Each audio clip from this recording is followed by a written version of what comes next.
Good evening, I'm Jeff Bennett. And I'm Amna Nawaz. On the NewsHour tonight, Europe stands firm against President Trump's push to take control of Greenland after he links the effort to not winning the Nobel Peace Prize. Federal agents again clash with protesters in Minneapolis, further roiling a community now being threatened with military intervention. And we report from Antarctica, where scientists are trying to explain why a massive glacier is melting so fast and what that means for the world. This is a special one that over the decades we've discovered is the most crucial to the future of sea level on planet Earth.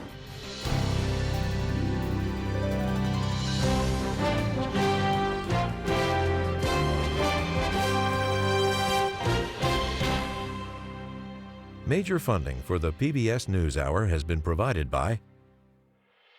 On an American Cruise Line's journey, travelers can experience the coastal heritage of the Southeast U.S. and the Gulf Coast. Aboard our fleet of small cruise ships, travelers can explore the historic towns, like Charleston and Key West, while experiencing the local customs and cuisine that define the Southeast Coast. American Cruise Lines, proud sponsor of PBS NewsHour. The ongoing support of these individuals and institutions. And friends of the NewsHour, including Leonard and Norma Chlorfine and the Judy and Peter Bloom Kovler Foundation.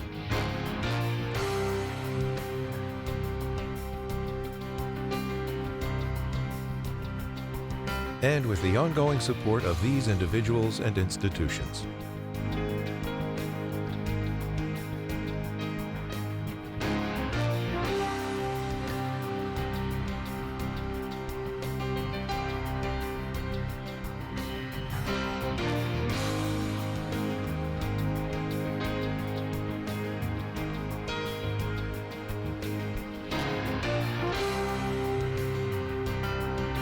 This program was made possible by the contributions to your PBS station from viewers like you. Thank you. Welcome to the NewsHour. President Trump turned up the temperature on Greenland and threatened new tariffs on NATO allies if they don't let the U.S. acquire Greenland. European leaders met this weekend to coordinate a response, potentially including tariffs on U.S. imports as they work to resolve the crisis sparked by President Trump. Tonight, Danish and allied European forces are reinforcing their presence in Greenland, sending additional troops as pressure mounts over the future of the Danish territory. European leaders say they stand firmly with Greenland. As first reported by PBS News, the president intensified his threats against Greenland, suggesting that because he did not win the Nobel Peace Prize, he would not feel bound to pursue only peaceful means to acquire the territory. In a letter to Norway's Prime Minister, Mr. Trump wrote, "Considering your country decided not to give me the Nobel Peace Prize, I no longer feel an obligation to think purely of peace, although it will always be predominant, but can now think about what is good and proper for the United States of America. The world is not secure unless we have complete and total control of Greenland." It's an honor to represent the U.S. Treasury Secretary Scott Bessent today sought to de-emphasize any connection between the prize and Mr. Trump's ambitions. I think it's complete canard that the president will be doing this because of the Nobel Prize. The president is looking at Greenland as a strategic asset for the United States. While military action remains uncertain, economic retaliation appears increasingly likely. This weekend, Mr. Trump said he would impose a 10% tariff on 8 European nations over their opposition to U.S. control of Greenland. Today, British Prime Minister Keir Starmer countered that he believes there is room for dialogue. I think that this can be resolved and should be resolved through calm discussion, but with the application of the principles and values that I've set out in terms of who decides the future of Greenland, and making clear that the use of tariffs in this way is completely wrong. As other European leaders condemn Mr. Trump's rhetoric. It is really, really important that all of us who believe in international law speak out to show President Trump that you can't go further down this road. So forget it. We live in 2026. You can trade between people, but you can't trade with people, and that rule stands. Forget that road. There are no Russian and Chinese ships all over the place, and Denmark, together with Greenland, has kept Chinese investments out of Greenland. Denmark and the people of Greenland can count on our solidarity. We are prepared to support the talks with the United States. These talks should always be based on the principles of sovereignty and territorial integrity. In response to the tariff threats, the European Union says it's preparing a potential $107 billion package targeting U.S. imports. We are part of the same alliance. We make the same threat analysis. We are willing to work together. Most important is that we de-escalate. While global leaders try to figure out the next steps, in Greenland, the message is clear. The country is not for sale. And for perspective, we turn now to Charles Kupchan, Senior Fellow at the Council on Foreign Relations. He served as Senior Director for European Affairs on the National Security Council during the Obama administration. Thanks for being here. Good to be with you. I want to start with the message President Trump sent to Norway's Prime Minister, as first reported by our Nick Schifrin, that because the president was not awarded the Nobel Peace Prize, he no longer feels obligated to, in his words, think purely of peace. What's your reaction to that statement? How does that strike you? It's a very odd reaction. It helps me understand a little bit more what I think is going on in Trump's head. This is in part about resources, rare earths, minerals. It's in part about security. He wants to deal with potential Russian and Chinese incursions or greater presence in the high north. But I also think that Trump is thinking about his legacy. Trump wants to have something to say to the American people when all is said and done. And I think in some ways he wants to join the pantheon of American presidents who expanded the girth of the United States. Alongside Thomas Jefferson, the Louisiana Purchase, Andrew Jackson, expansion to the west, James Polk, who took a large chunk of Mexico. He, in his inaugural address, talked about manifest destiny. He mentioned McKinley. He mentioned Teddy Roosevelt, the Spanish-American War. I think part of what's going on here is that Trump wants his legacy to be, I added a big chunk of territory to the United States. And that, in some ways, is the words, the perspectives of a real estate developer. And the president has talked about, he's floated this idea of the U.S. acquiring Greenland before, but this past week, he has escalated the pressure by threatening tariffs on European allies. How do you assess this latest turn in particular? It is a bit of a shock, to be quite honest, in the sense that I thought that this talk of the annexation of Greenland, and he also has mentioned the annexation of Canada, was more bluster than reality. But over the weekend, Trump actually said, okay, on February 1, I'm going to hit Europe with 10% tariffs, and then I'm going to add 25% more come June. And it's like, oh my God, he's serious. And so what we're actually looking at here, if this plays out as Trump has said it will play out, is the potential coercive annexation of the territory of a NATO ally by the United States. That, in some ways, is the stuff of science fiction. It borders on the unthinkable. But here, you and I are talking about it on the NewsHour. And that, I think, puts in relief just what a breakpoint an American attack on Greenland would be. Let's talk about the European perspective here, because the EU's top diplomat said in a tweet, in part, tariff threats are not the way to go about this. Sovereignty is not for trade. We have no interest to pick a fight, but we will hold our ground. Europe has a slate of tools to protect its interests. You're in regular contact with current and former European leaders. How are they interpreting this moment? I think this is a bit of a turning point, and I support what the Europeans have been doing up until now, which is effectively trying to keep Trump on side. Coming over here with President Zelensky of Ukraine, being nice to Mr. Trump, looking at his peace plan for Ukraine and saying, it's a good start, but let's work on it. They haven't stood up to him. And they haven't done so because the downside risk of a bust-up with the United States is huge, precisely because they are at a moment when they are threatened by Russia. But I do think that this prospect of an American attack against a NATO country crosses a red line. Europe has to stand up.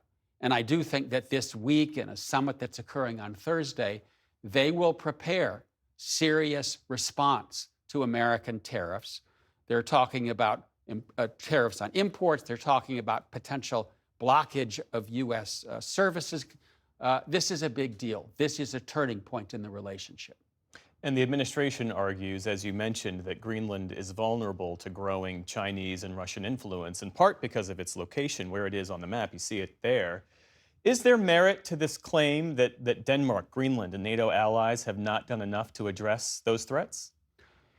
Well, what Trump says he wants to get out of the relationship with Greenland is sensible, right? He's worried about the naval situation, and the Chinese and the Russians are stepping up their activity in the high north. He's concerned about missile defense, and we have a base there. And the radar at that base monitors launches from Russia. It monitors low Earth orbit satellites. It's important.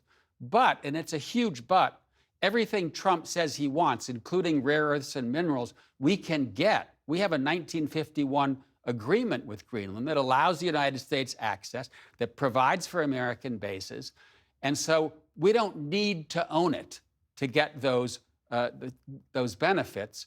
And that's why, in the end of the day, you have to ask, what's going on here? And Trump himself said, this is psychologically important to me. I want to own it. In the 30 seconds that remain, what does this whole thing mean for NATO unity, especially at a time when, as you mentioned, Europe is focused on the Russia threat and the war in Ukraine? I think it's in some ways a gift to the Russians. It's a gift to the Chinese, not so much because it shows that, yes, maybe great powers should all have their own spheres of influence, but it is deeply, deeply divisive. It's divisive inside the United States, where almost 90% of Americans oppose an attack against Greenland, and it's uniquely divisive across the Atlantic. And our European allies have been our best friends in the world, our best partners since World War II. Trump is putting those partnerships at stake. Charles Kupchan, always a pleasure to speak with you. Thank you for being here. My pleasure.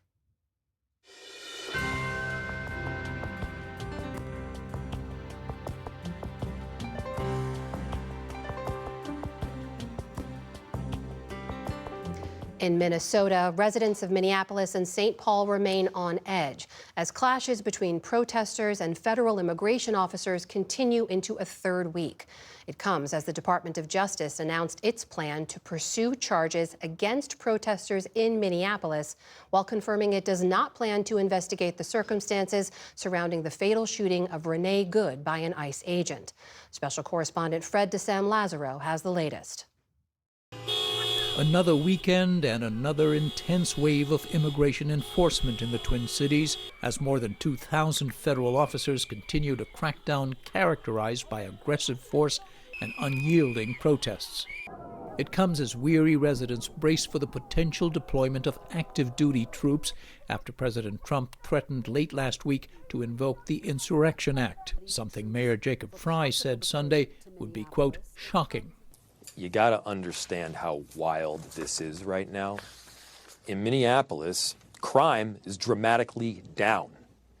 We don't need more federal agents to keep people safe. We are safe. Frey himself, along with Minnesota Governor Tim Walz, are now reportedly under investigation by the Department of Justice for allegedly impeding federal law enforcement officers. Yesterday, the Justice Department announced a separate investigation into protesters who disrupted a church service where they believed a local pastor was also an ICE official from the St. Paul office. That same day, Deputy Attorney General Todd Blanche again confirmed there would be no investigation into the altercation that has most roiled this city, the fatal shooting of Renee Good, killed by an ICE agent in her car on January 7th. We investigate when it's appropriate to investigate, and that is not the case here. It wasn't the case when it happened, and it's not the case today. The Department of Homeland Security said its agents are facing, quote, rampant violence and have made 3,000 arrests in the last 6 weeks. The NewsHour could not independently verify that number. It all comes after a federal judge in Minnesota ruled agents could not arrest or pepper spray peaceful demonstrators, including those monitoring ICE operations. Kristi Noem, DHS secretary, said on CBS's Face the Nation yesterday that the judge's ruling, quote, didn't change anything. That federal order was a little ridiculous because that federal judge came down and told us we couldn't do what we already aren't doing. We just saw video of chemical agents being used. We only use those chemical agents when there's violence happening and perpetuating, and you need to be able to establish law and order to keep people safe. Nonetheless, the Justice Department said today it would appeal the court ruling. This weekend, a planned anti-Islam, pro-ICE rally, which was set to feature a Quran burning, drew few supporters. But its organizer, far-right activist Jake Lang, had to be escorted from the scene, ironically by counter-protesters themselves, after he was swarmed and pelted with water balloons. Lang could be seen bleeding from his head and later claimed he had been stabbed, but Minneapolis police said no report had been filed. Even for Minnesota, weather here in recent days has been unusually cold. About the only indication that temperatures are turning down here. For the PBS NewsHour, I'm Fred DeSan-Lazaro in Minneapolis. Also today, a number of world leaders are weighing whether to join President Trump's new so-called Board of Peace. That includes Russian President Vladimir Putin, with the Kremlin saying it's, quote, studying the details of the offer. The European Commission says that President Ursula von der Leyen was invited, but no word on whether she's accepted. And there are reports that Israeli Prime Minister Benjamin Netanyahu was among those invited.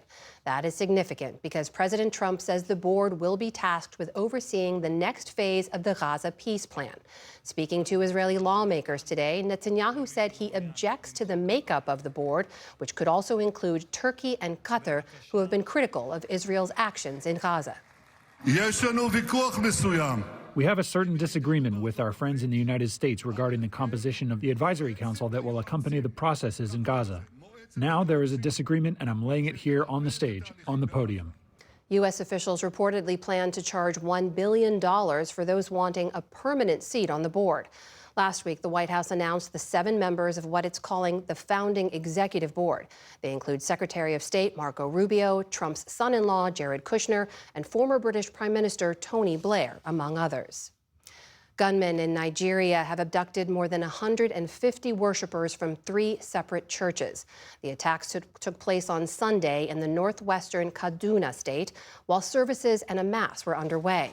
A Nigerian lawmaker told the Associated Press that 168 people were still missing today. No group has taken responsibility. The region has seen a surge in such kidnappings as armed gangs target villages, schools, and places of worship. President Trump and some U.S. lawmakers have claimed this amounts to what they call a Christian genocide, which Nigeria's government has rejected.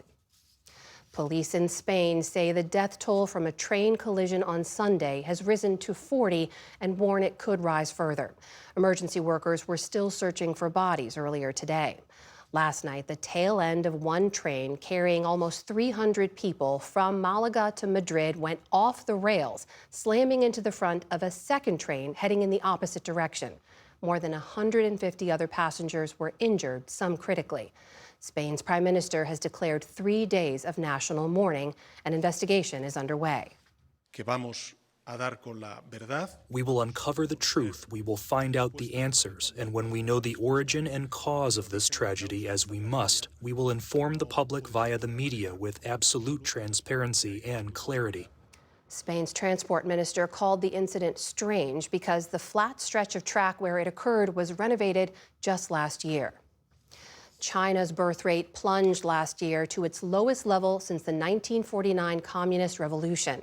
That is despite government efforts to encourage new births. Official data out today show that the number of new babies dropped by 17% to just under 8 million. By another measure, the number of births fell to its lowest level since modern records began. It's the 4th straight year of declines and puts the country's total population at just over 1.4 billion. And it comes even as China's economy grew 5% last year, despite President Trump's tariffs on Chinese goods. Nearly 80 million Americans were under winter weather alerts today as abnormally cold air sweeps through large parts of the country. Earlier today, temperatures with wind chill felt like 27 degrees below zero in Minneapolis. They felt below zero as far south as Kansas City and in the single digits in places like Buffalo and Detroit. Outside Grand Rapids, Michigan, whiteout conditions led to a 100-vehicle pileup that shut down part of Interstate 196. More snow is expected this week across much of the Great Lakes. And temperatures even dipped below freezing in Florida, leading to rare snow in the Sunshine State. Flurries dusted palm trees near the Alabama border. U.S. financial markets were closed today in observance of Martin Luther King Day, but the federal holiday was marked in other ways. No justice! No peace! In the nation's capital, marchers called for equal justice in the city's annual MLK Day parade. In upstate New York, volunteers engaged in acts of service, like putting together boxes of meals at a regional food bank. While in California, admission to state parks was kept free. That's after the Trump administration removed MLK Day from its list of days when you can enter national parks for free. Instead, it added Flag Day, which is also President Trump's birthday. And GPS pioneer and mathematician Gladys West has died. Her calculations helped produce extremely accurate modeling of the Earth's shape, laying the foundation for modern global positioning system technology. West was born in rural Virginia during segregation. In 1956, she was hired as a computer programmer at a Navy base in Virginia, where she was one of only 4 Black employees. Her work went largely unrecognized for years, though she was later acknowledged as one of the hidden figures of the era. Despite being considered the mother of GPS, West said she still preferred using a paper map when driving. Gladys West was 95 years old. And Italian fashion giant Valentino Garavani has died. The famed couturier began his career in Rome in the early 1960s. He met former First Lady Jackie Kennedy in 1964, who helped propel him to global fame. He soon went by one name, Valentino, and was known for one signature color called Valentino Red. Julia Roberts, Princess Diana, and Elizabeth Taylor were among those who wore his designs. Known as fashion's last emperor, he lived a life as lavish as his customers, with multiple homes, including a chateau outside Paris.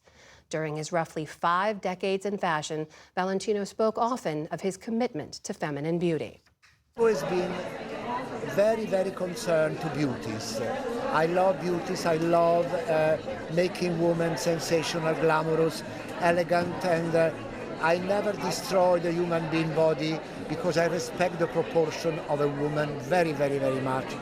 Valentino's foundation announced his death today, calling him a, quote, true source of light, creativity, and vision. Valentino Garavani was 93 years old. Still to come on the NewsHour. 1 year into this Trump administration, Congress finds itself divided over how much authority to cede to the president. We report from the fastest melting glacier on Earth. And one of the members of the Little Rock Nine reflects on her role in desegregation. This is the PBS NewsHour from the David M. Rubenstein Studio at WETA in Washington, headquarters of PBS News. Tomorrow marks 1 year since Donald Trump re-entered the White House, and all this week we'll be delving into various aspects of his presidency at this moment. Tonight, congressional correspondent Lisa Desjardins looks at his expansion of presidential power and how it's testing Congress and the system of checks and balances rooted in the Constitution. The second Trump White House is a blitz of executive actions. What we're going to be doing is a 25% tariff on all cars that are not made in the United States. We're terminating those programs, and they're going to be terminated on a permanent basis. And use of the military and federal authorities in American cities and abroad. All political and military figures in Venezuela should understand what happened to Maduro can happen to them. A forceful display of power that often leaves Congress sidelined. I think it's important to send the message. And trying to weigh in. Like last week, when these senators met with a minister from Greenland, whose country Trump wants to take over. I asked about their power. Every day we should be thinking if we are fully asserting our authorities under the Constitution. Is Congress right now? No. Some days, no. Yeah. Congress has abdicated its power largely. I'd say it's the seventh inning. We're behind 4-3, but the game isn't over. The big long picture here, over the 20th century, into these years of Trump, is a loss of congressional power. Sarah Binder is a professor at George Washington University focused on Congress. She points to how Congress grew and crises like the Great Depression and World Wars, leading to Congress giving more power to past presidents. But now there's another factor. We're in a world of high, intense partisanship, polarization, which means that the loyalties of members of Congress are quite often more to the president of their party than to their responsibilities as lawmakers. Add to a Congress driven by party loyalty a president who uses social media to threaten those in Congress who oppose him. This president thinks he has no need for Congress. The Constitution starts with Congress. It is Article 1, and it is twice as long as Article 2, which covers the president. Democratic lawmakers especially point this out. I actually take the view that Congress has Article 1 powers, and the founders intended Congress to be the more powerful branch of government. We spoke with 71 current members of Congress for this story. The vast majority, members of both parties, bemoaned what they see as a long-term loss of power for Congress. Some see it now as at historic lows. But in our hallway conversations, we heard resignation. Few members felt responsible for or talked of tackling the problem. We asked Republican Ryan Zinke, who served as cabinet secretary in Trump's first term and now is a House member for Montana. Congress, over the years, has let loose a lot of their power, primarily power of the purse. But next we asked him about Trump specifically, how he has sent the National Guard to states and cities uninvited, renamed the congressionally established Kennedy Center after himself, and ripped up congressional spending plans, dismantling agencies like USAID. Zinke then defended the president. Fraud, waste, and abuse is never congressional intent. And the president is within his authority to remove and stop funding of fraud, waste, and abuse. So, but he removed entire agencies, USAID, that were established by Congress to be independent. Well, but also was it in the best interest of the United States, and did it follow and support U.S. policy? But my question is, Congress hasn't weighed in on that at all. Well, I would say the president is within his constitutional right to make sure we don't have fraud, waste, and abuse, and taxpayer dollars are spent wisely. That is broad leeway, which Trump also is getting in Venezuela, with Republican senators last week providing just enough votes to bat down an attempt to limit his powers there. And the point of order is sustained. Which brings us back to Greenland and Denmark, where protests about the U.S. are rising and where senators visited this weekend. But it was mostly Democrats, and it's not clear what they will do about the president's threats.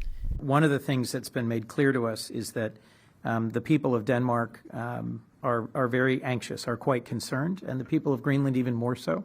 Hovering what seems a basic question. Doesn't Trump need congressional approval to act to send a military force to Greenland? I asked House Speaker Mike Johnson this earlier this month. He said maybe, but maybe not. Under Article 2, as we talked about in the room, the president has broad authority as the commander-in-chief. But why as Greenland? All previous presidents have. Democratic Illinois Senator Tammy Duckworth, a combat veteran, responded. I strongly disagree with him. That is absolutely not what the Constitution says. But in fact, it is where Republicans are. They have basically given their powers over to the White House. President Trump has been running the table on the legislative branch for 2 terms now in a row. Jamil Jaffer is a law and national security professor at George Mason University and a Republican. He sees Trump as within the norm so far in terms of military action overseas, but he sees unique imbalance in power otherwise. These are really interesting and perhaps dangerous times. An overly assertive executive without any constraint by Congress, with limited constraints at the court. We've seen how that operates in other countries. We haven't seen that here historically in America. Republicans are divided on the arc of power. Look, I think the balance is where it's always been. We have the appropriations process that is a check and balance. In general, in terms of our balance of powers, it's not very balanced anymore, mainly because Congress has willingly, over the decades, given up constitutional authority. While Democrats see them as throwing away power right now. As it pertains to President Trump, it is unprecedented. There is virtually no pushback whatsoever. Congress overall recognizes but has yet to reckon with the situation. The first branch in the Constitution is often a second thought in critical decisions for the country and the world. For the PBS NewsHour, I'm Lisa Desjardins. For more on the relationship between the White House and Republicans in Congress, I'm joined by our Politics Monday duo.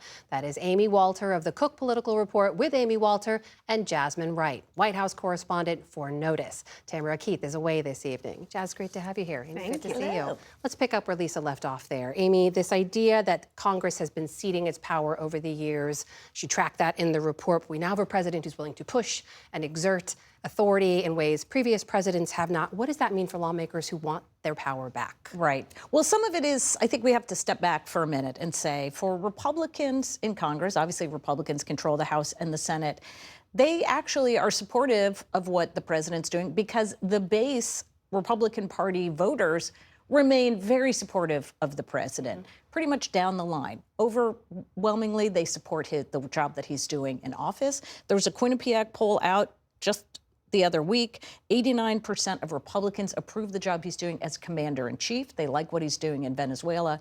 And remember, 80% of those who sit in Congress, who are Republicans in Congress, sit in districts that Trump won by 10 points or more. In other words, most Republicans sit in Trump districts, and those voters in those districts like what Trump's doing. So the idea of pushing back doesn't make much sense to them because the people in their districts are pretty happy, at least the Republicans are, with what he's doing.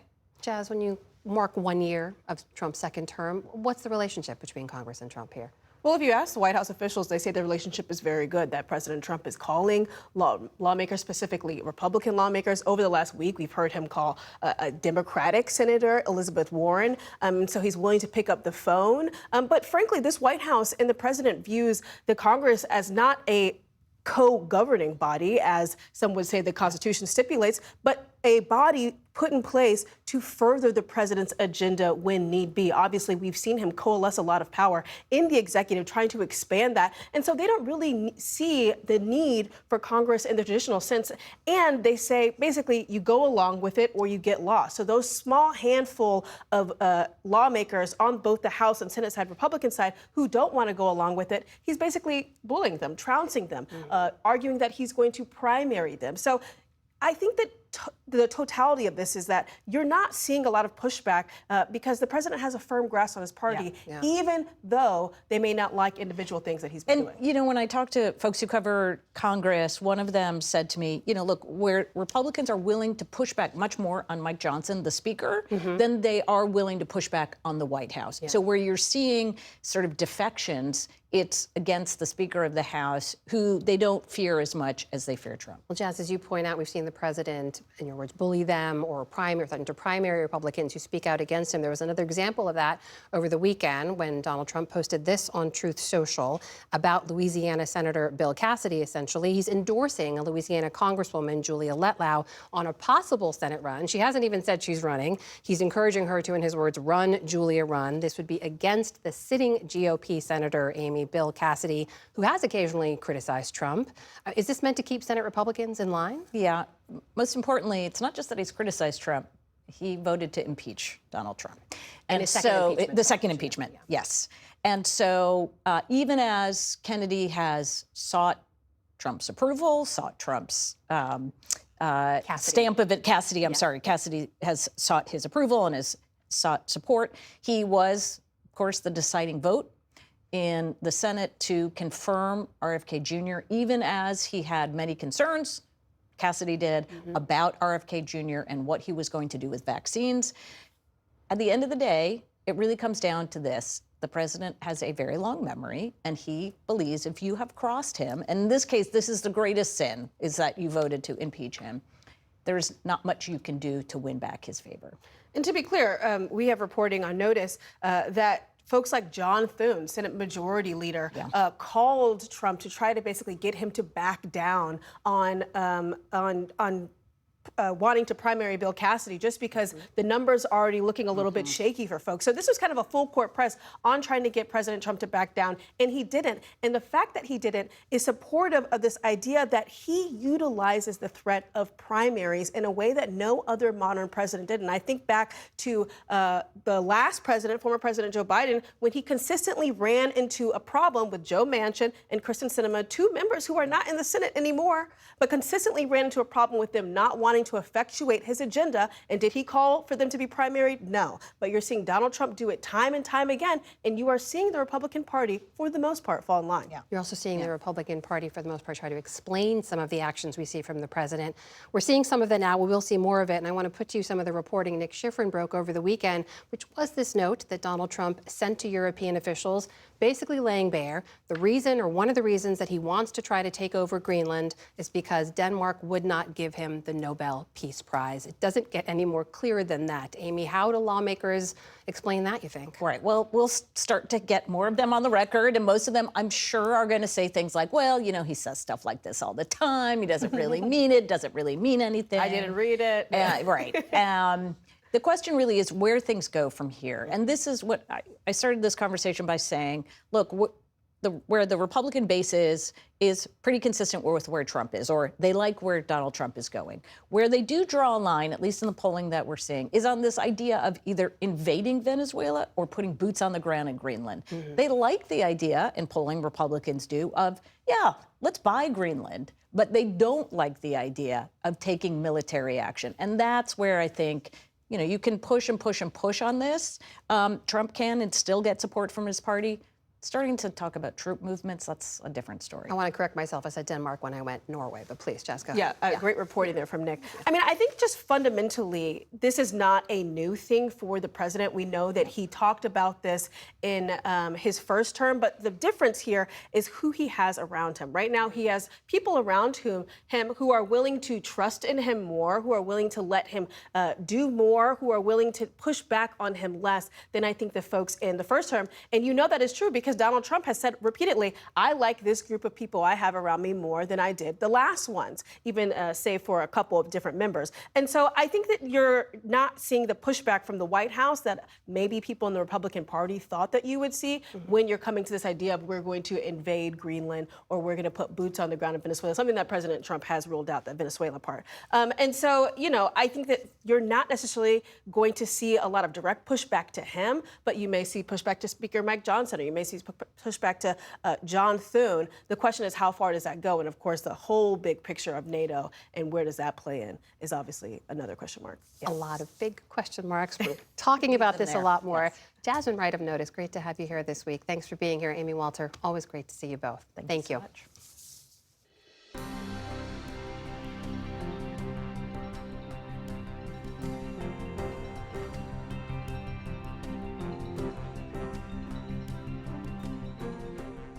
Scientists are worried about what's happening with the melting of the Antarctic's ice sheets and what it could mean for sea level rise and coastlines in many countries.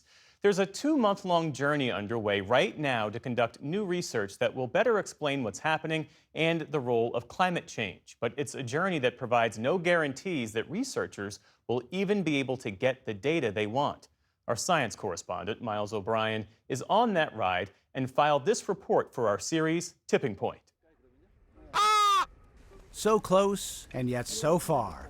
After years of meticulous planning and 3 long weeks at sea, a Korean icebreaker carrying 2 helicopters and a team of world-class scientists has made it as far as we had dared to hope.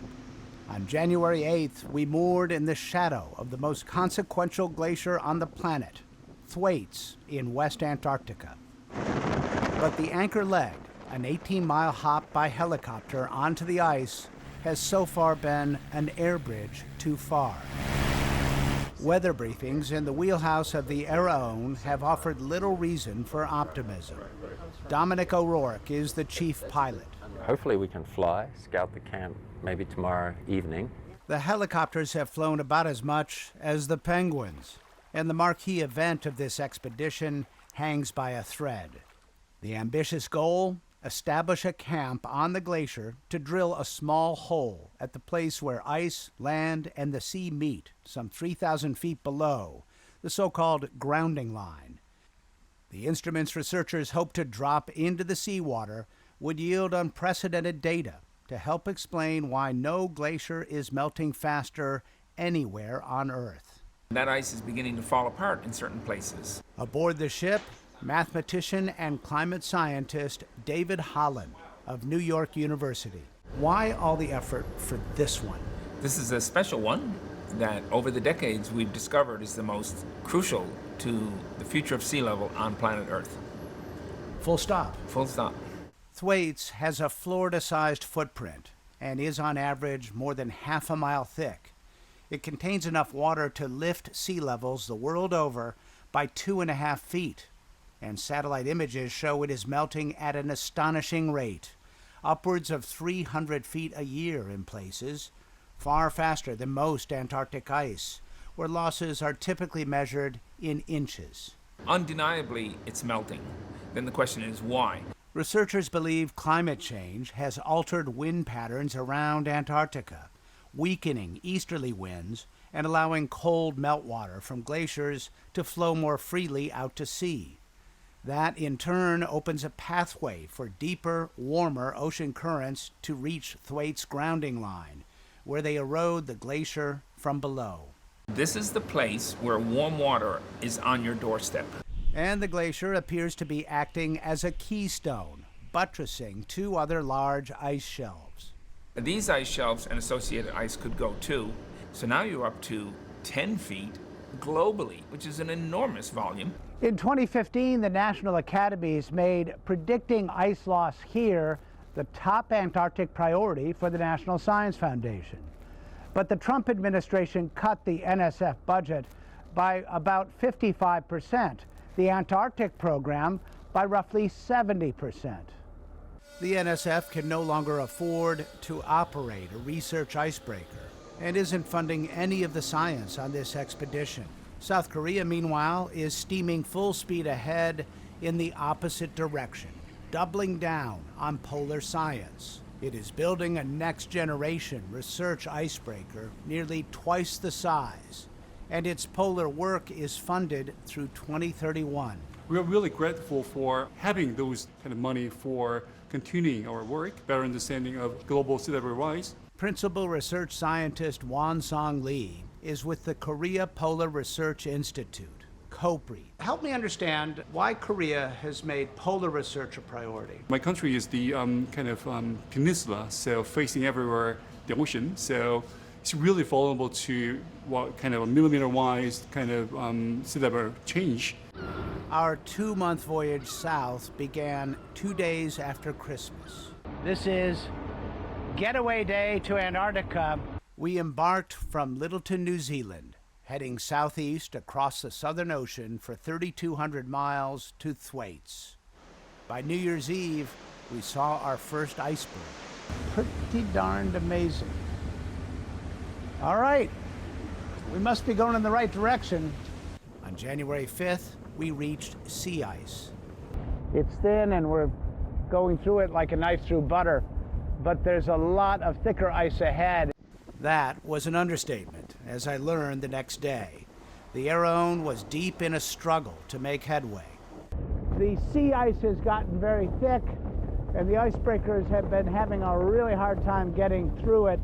But our skipper is brave and sure. After 2 sleepless days navigating a winding route through the ice, Captain Gwang Hyun Kim got us through. And on January 8th, I woke up to this astonishing sight. I can't even believe what I'm looking at. It's just beautiful. That's the face of the Thwaites Glacier. On the journey south, science teams spent nearly every waking hour testing gear and refining plans. They aim to sample the waters around Thwaites, core the sea ice, and fly deep penetrating radar over the glacier. Most of the gear belongs to the British Antarctic Survey, which pioneered hot water drilling into glaciers. So we're talking about 20, 25 tons of equipment and fuel and people as well. Keith Makinson is an oceanographer and drilling engineer. He will help lead the effort to establish a hot water drilling camp, as they did on the Dotson ice shelf in 2022.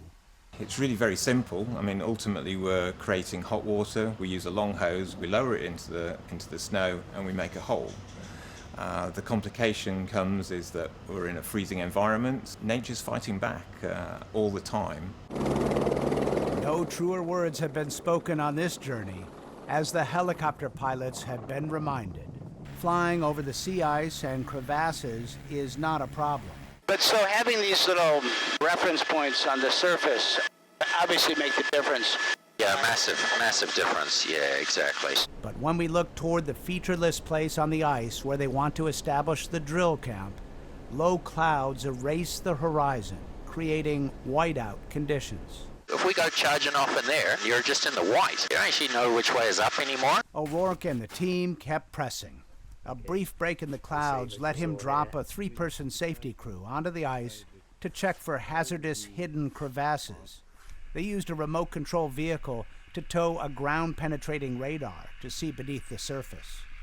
Mission accomplished, but the weather quickly went, well, south. It looks very poor, very, very white.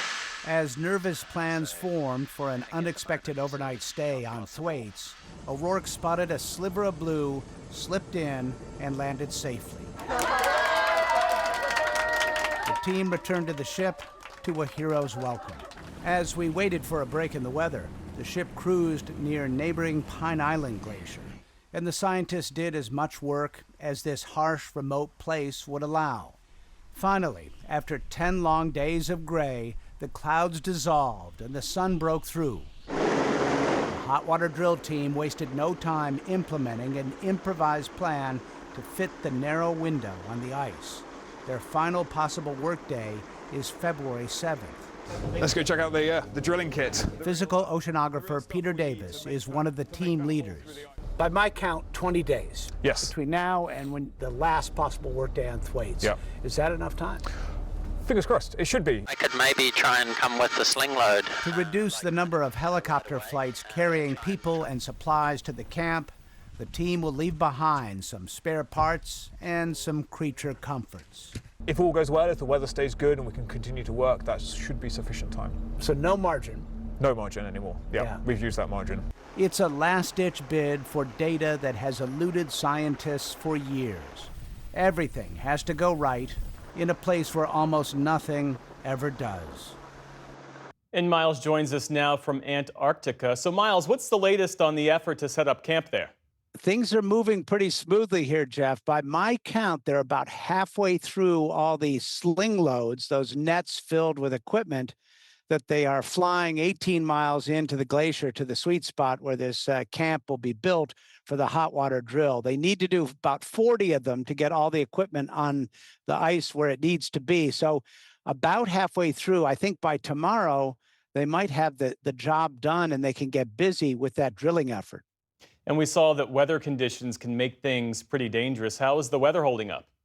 Well, right now it's 29 degrees, about a 10-mile-an-hour wind, and I got my sunglasses on because the sun is out. And interestingly, it is still a little bit gray. There's kind of a little bit of ground cloud in the area where they're landing. But as they add pieces to the camp, it gives the pilots more things to fixate on as a point of reference. So the bigger the camp, the easier it is for them to land in what would otherwise be marginal conditions. So I think they're kind of over the hump on this one.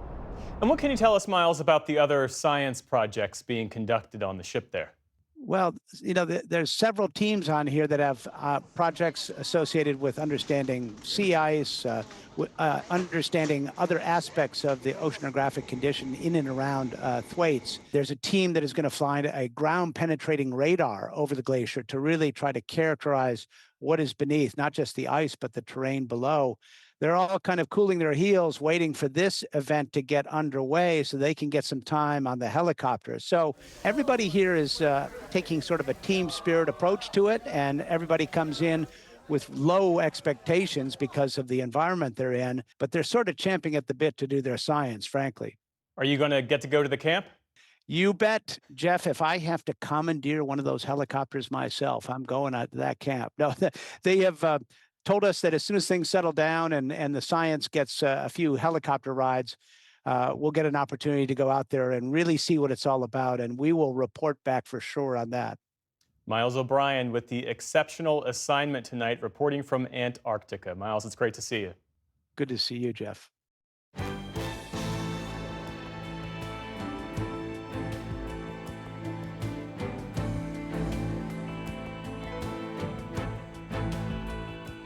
On this Martin Luther King Day, we turn for some wisdom to Minnie Jean Brown Trickey, one of the original members of the Little Rock Nine, the teenagers who integrated Central High School after the 1954 Brown versus Board of Education ruling. Tonight, she shares her brief but spectacular take on her hope for the next generation. When I look at pictures at Central, I see me smiling. That was also a strategy. The nature of racism, hatred, all those things is to dim your smile, dim your beauty, dim every aspect of you, and I wasn't going to let them do it to me. We were harassed every day, inspiring, brave, we turned away, heads held high, we walked the halls, and I walked like I belong. Oh, yes, like I belong. Little Rock Nine.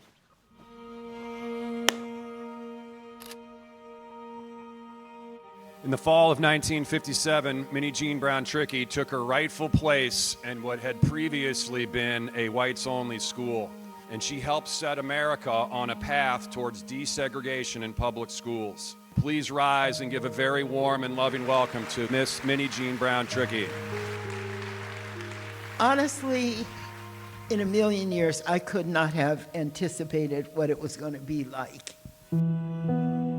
I actually rely on the photos. The people screaming hatred behind us and the soldiers not letting us go in. Also, the horror of what people were screaming and saying. I was so scared. They were saying, hang them. They were saying, kill them. I saw them, and I said to myself, I will never behave like that for any reason toward anyone as long as I live. I was a kid who was told that our enemy was the Soviets and we were hiding under the desks, and I was doing all the anthems and singing all the songs.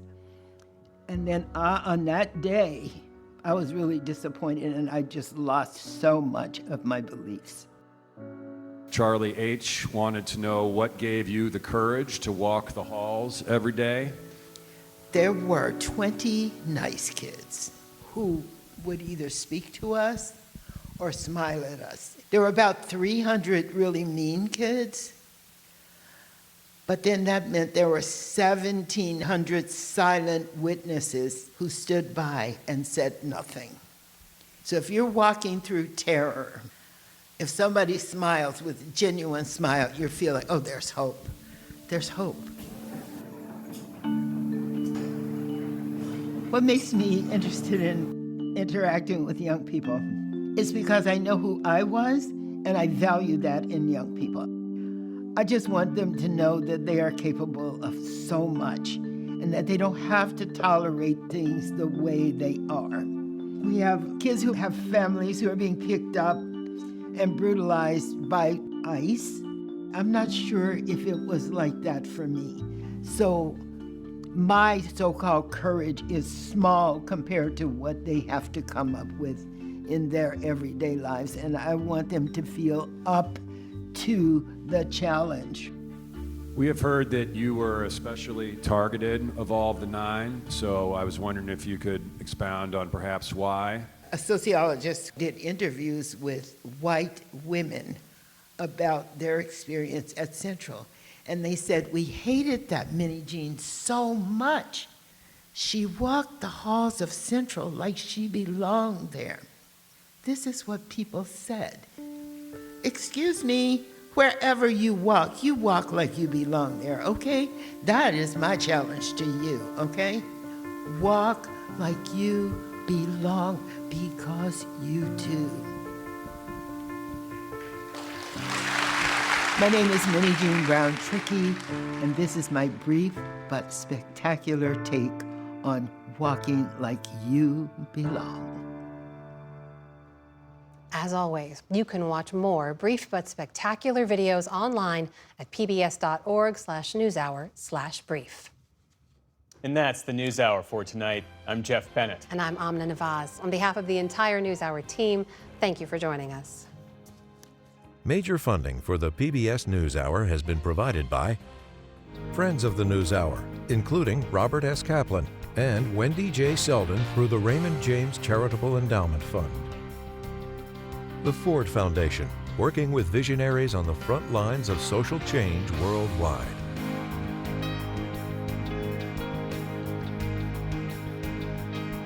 The John D. and Catherine T. MacArthur Foundation, committed to building a more just, verdant, and peaceful world. More information at macfound.org. And with the ongoing support of these institutions.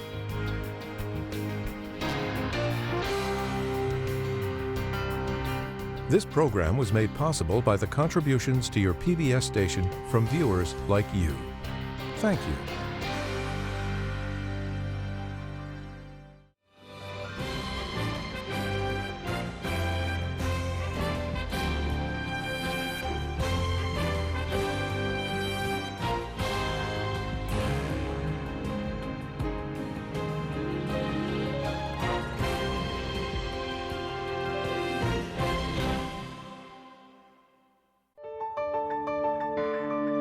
You're watching PBS.